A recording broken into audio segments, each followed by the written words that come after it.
जिले की हलचल। आकाशवाणी लखनऊ से प्रस्तुत है जिले की हलचल। आज सुनिए बिजनौर और सीतापुर जिलों की हलचल। पहले सुनते हैं बिजनौर जिले की हलचल। आलेख और स्वर है अतुल गर्ग का। बिजनौर जनपद में महाशिवरात्रि तथा होली का त्योहार पूर्ण सौहार्द और परंपरा के साथ मनाया गया। बिजनौर के प्राचीन शीतला माता मंदिर में बसौड़ा पर्व पर मेला लगा। हजारों की तादाद में श्रद्धालुओं ने आकर प्रसाद व फूल चढ़ाया। बेल्जियम साम्राज्य की राजकुमारी एंड्रिस, उत्तर प्रदेश के वित्त मंत्री सुरेश कुमार खन्ना, मुख्य सचिव उत्तर प्रदेश मनोज कुमार सहित बेल्जियम और भारत के प्रतिनिधियों की उपस्थिति में बिजनौर के एग्रिस्टो मासा के फिंगर चिप्स फैक्ट्री का शिलान्यास किया गया। पिछले 3 वर्षों में किसानों की आय को 50% तक बढ़ाने में मदद करने के बाद एग्रिस्टो मासा का बिजनौर संयंत्र किसानों को सशक्त बनाने के लिए संयुक्त उद्यम 750 करोड़ रुपए का अतिरिक्त पूंजीगत व्यय करेगा, जिसमें कुल निवेश 1000 करोड़ से अधिक हो जाएगा। वेब ग्रुप के चेयरमैन मनप्रीत सिंह चड्ढा ने कहा कि किसानों को सशक्त बनाना उनकी पहली प्राथमिकता है, इसलिए वे नए निवेश के साथ काम कर रहे हैं। उन्होंने कहा कि पहले से ही एक प्लांट काम कर रहा है। हम नए निवेश के साथ किसान की आमदनी को दोगुना करने की सार्थक पहल कर रहे हैं। एग्रिस्टो मासा प्राइवेट लिमिटेड, मासा global food private limited web group का हिस्सा और IMSTONV बेल्जियम के बीच एक संयुक्त उद्यम है। नए संयंत्र में 750 करोड़ रुपए के नए निवेश के साथ कृषि क्षेत्र में तेजी से बदलाव होने के आसार हैं। उम्मीद है कि क्षेत्र के समग्र विकास को सुनिश्चित करते हुए इस विस्तार से लगभग 2500 किसानों को लाभ होने की उम्मीद है। यह क्षेत्र के 500 किसानों के अतिरिक्त है जिन्हें संयंत्र के हस्तक्षेप के माध्यम से स्थायी आजीविका के अवसर प्रदान किए गए हैं। प्रदेश के वित्त मंत्री सुरेश खन्ना ने बताया कि बिजनौर जिले में 2000 करोड़ के निवेश के प्रस्ताव हैं, जिनमें से अनेक प्रोजेक्ट पर कार्य आरंभ हो चुका है। उन्होंने कहा कि योगी सरकार के आने के बाद प्रदेश में लॉ एंड ऑर्डर तथा वित्तीय स्थिति मजबूत हुई है। उत्तर प्रदेश में ज्यादा से ज्यादा इन्वेस्टमेंट करने के उद्देश्य से 554 MOU साइन हो चुके हैं। ग्राउंड ब्रेकिंग सेरेमनी के लिए 178 तैयार हैं। उन्होंने कहा कि उत्तर प्रदेश 2029 तक 1 ट्रिलियन इकोनॉमी बन जाएगा। मुख्यमंत्री जी इसके लिए बहुत डिटरमिन्ड हैं और उन्होंने बहुत ज्यादा प्रयत्नशील हैं और उन्होंने उत्तर प्रदेश को एक प्रोग्रेसिव स्टेट के रूप में डेवलप किया है। तो लगभग 40 लाख करोड़ रुपए के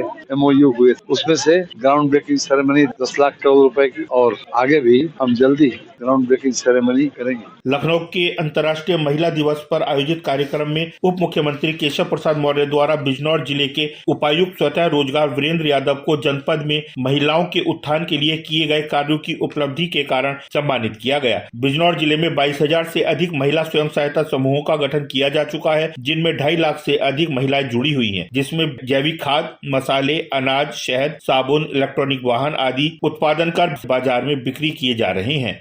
लखपति दीदी कार्यक्रम के अंतर्गत बिजनौर जिले में लखपति होने वाली महिलाओं की संख्या लगातार बढ़ रही है। ग्रामीण महिलाओं ने आत्मनिर्भरता की मिसाल पेश की है। उनके उत्पाद बिजनौर जिले के बाजारों में छाए हुए हैं। उत्तर प्रदेश विधान परिषद याचिका समिति के सभापति सत्यपाल सिंह के सभापतित्व में जिला बिजनौर के निर्धारित बिंदुओं की समीक्षा बैठक आयोजित की गई। इस अवसर पर समिति के सदस्यगण जितेंद्र सिंह सेंगर, विजय बहादुर पाठक, हरि सिंह ढिल्लो, जिलाधिकारी जसजीत कौर, पुलिस अधीक्षक अभिषेक झा, मुख्य विकास अधिकारी पूर्ण बोरा, परियोजना निदेशक DRDA ज्ञानेश्वर तिवारी सहित अन्य संबंधित विभागों के जिला स्तरीय अधिकारी मौजूद थे। सभापति सत्यपाल सिंह ने कहा कि याचिका समिति जनता की अंतिम आशा की तरह है, जो सामान्य जन प्रतिनिधियों के माध्यम से अपनी याचिका सदन में प्रस्तुत करते हैं। इनके निराकरण के लिए उनकी याचिका समिति के सपुर्द किया जाता है। उन्होंने सभी अधिकारियों को निर्देशित करते हुए कहा कि किसी भी प्रकार की याचिकाओं को लापरवाही से न लें, पूर्ण गंभीरता, प्राथमिकता और त्वरित गति से उनका निस्तारण करना सुनिश्चित करें ताकि वादी को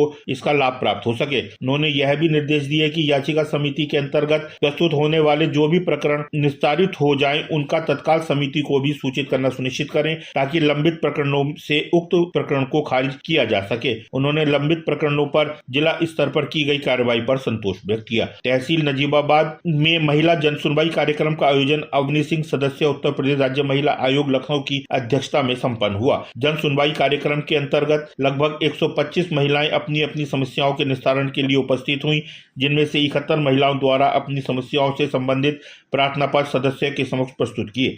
जन सुनवाई के दौरान प्राप्त शिकायतों के संबंध में सदस्य अवनी सिंह द्वारा संबंधित विभाग के अधिकारीगणों को शिकायतों का नियमानुसार गुणवत्ता पूर्वक निस्तारण कराए जाने के लिए भी निर्देश दिए गए। उक्त जन सुनवाई के अंतर्गत मान्य सदस्य द्वारा आंगनबाड़ी केंद्र के 23 बच्चों को पोषाहार एवं चॉकलेट वितरण किए गए। 3 महिलाओं की गोद भराई व 2 महिलाओं को अन्नप्राशन कराया गया। जनपद में राज्य महिला आयोग के सदस्य अवनी सिंह और संगीता जैन द्वारा समय समय पर जन सुनवाई कार्यक्रम में महिला उत्पीड़न से जुड़ी समस्याओं और शिकायतों का निस्तारण किया जा रहा है।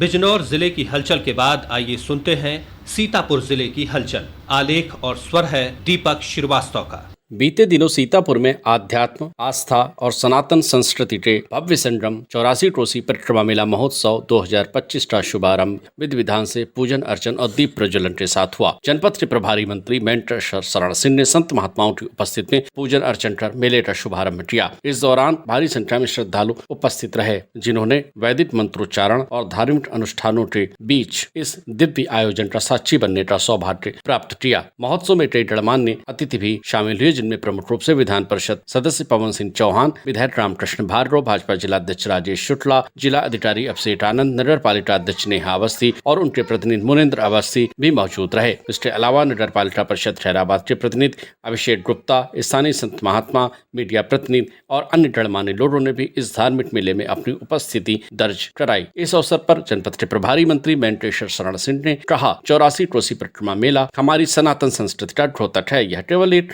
धार्मिक आयोजन नहीं बल्कि हमारी आध्यात्मिक और सांस्कृतिक विरासत को जीवंत रखने का माध्यम भी है। यह उत्सव श्रद्धालुओं को धर्म, अध्यात्म और भक्ति के पथ पर आगे बढ़ने के लिए प्रेरित करता है। प्रसिद्ध भजन गायिका तृप्ति शाक्या, भजन सम्राट प्रेम प्रकाश दुबे और शास्त्रीय गायक साजन मिश्रा ने भी अपनी मनमोहक प्रस्तुतियों से भक्ति रस की गंगा बहा दी। तृप्ति शाक्य ने अपनी प्रस्तुति की शुरुआत सत्यम शिवम सुंदरम भजन से की, जिससे पूरा माहौल भक्तिमय उठा। उसके बाद उन्होंने कभी राम बनके कभी श्याम बनके चले आना, प्रभु जी चले आना भजन प्रस्तुत किया, जिसे सुनकर श्रद्धालु भक्ति भाव में डूब गए। प्रस्तुति के बाद उन्होंने कहा, हम बहुत बड़ा गर्व महसूस कर रहे हैं कि महर्षि दधीच मिश्रित तीर्थ की इस पावन धरा पर मुझे यह कार्यक्रम करने का सौभाग्य प्राप्त हुआ है। मैं जिला प्रशासन व पर्यटन विभाग का बहुत बहुत आभार व्यक्त करती हूँ। प्रेम प्रकाश दुबे ने राम नाम की लूट है, लूट सके तो लूट प्रस्तुत कर माहौल को भक्तिमय बना दिया। साजन मिश्रा की शास्त्रीय प्रस्तुति ने संगीत प्रेमियों को भाव विभोर कर दिया। उनके द्वारा गाए गए कृष्ण भजन ने दर्शकों को मंत्रमुग्ध कर दिया। मेला क्षेत्र में चारों ओर श्रद्धालुओं का सैलाब उमड़ पड़ा। पूरे मेले में भक्तों की भारी भीड़ देखी गई, जिसमें देश विदेश के कोने कोने से आए श्रद्धालु शामिल थे। इस दौरान मंदिरों में दर्शन पूजन के लिए भी कतारें लगी रहीं और श्रद्धालु भगवान के दर्शन के लिए आतुर दिखे। जगह जगह भक्तों के जय घोष गूंजते रहे। हर हर महादेव, जय श्री राम और राधे राधे के उद्घोष ने पूरे माहौल को भक्तिमय बना दिया था। मेले में बच्चों, बुजुर्गों और युवाओं की भारी भीड़ रही। श्रद्धालुओं ने मेले में लगे विभिन्न धार्मिक प्रदर्शनों और झांकियों को देखा और आनंद उठाया। मेले में लगे विभिन्न स्टॉल और धार्मिक प्रदर्शनी भी आकर्षण का केंद्र बनी। पूजन सामग्री, धार्मिक पुस्तकें, हवन यज्ञ के सामान और प्रसाद की दुकानों पर श्रद्धालुओं की भारी भीड़ रही। महोत्सव के दूसरे दिन प्रसिद्ध फिल्म अभिनेता आशुतोष राणा ने नाट्यकृत हमारे राम का मंचन किया। रंगोटा पर होलिकात्सव जहां पूरे जिले में हर्षोल्लास के साथ मनाया गया, वहीं होली के दूसरे दिन जनपद के तंबौर क्षेत्र में शारदा नदी में नाव पलटने से 3 लोगों की पानी में डूबने से मौत हो गई। वहीं नाव पर सवार कई लोग लापता हो गए, जिन्हें बाद में स्थानीय गोताखोरों और जिला प्रशासन की मदद से सकुशल बाहर निकाला जा सका। यह हादसा तब हुआ जब चंबौर के रहने वाले एक युवक का अंतिम संस्कार करने के लिए लोग नदी के पार नाव से जा रहे थे। नाव पर सवार 12 लोग थे। 20 धारा में नाव अनियंत्रित हो गई और पलट गई, जिसके चलते यह हादसा हुआ। घटना की सूचना पर मौके पर पहुंचे जिलाधिकारी अभिषेक आनंद, पुलिस अधीक्षक चटकेश मिश्रा और विधायक ज्ञान तिवारी ने पीड़ितों को सरकारी मदद का भरोसा दिलाया। पत्रकार राघवेंद्र वाजपेयी हत्याकांड मामले में पुलिस का दावा है कि वह हत्याकांड की तह तक पहुंच चुकी है और बहुत जल्द इस हत्याकांड का खुलासा कर दिया जाएगा। गौरतलब है कि सीतापुर कस्बा मोहली के पत्रकार राघवेंद्र वाजपेयी को 8 मार्च को नेशनल हाईवे पर गोली मारकर हत्या कर दी गई थी। पुलिस घटना के सभी पहलुओं को लेकर जांच पड़ताल कर रही है, जिसमें कई तथ्य चौंकाने वाले भी सामने आ सकते हैं। यह था आकाशवाणी लखनऊ के क्षेत्रीय समाचार एकांश द्वारा प्रस्तुत जिले की हलचल का आज का अंक।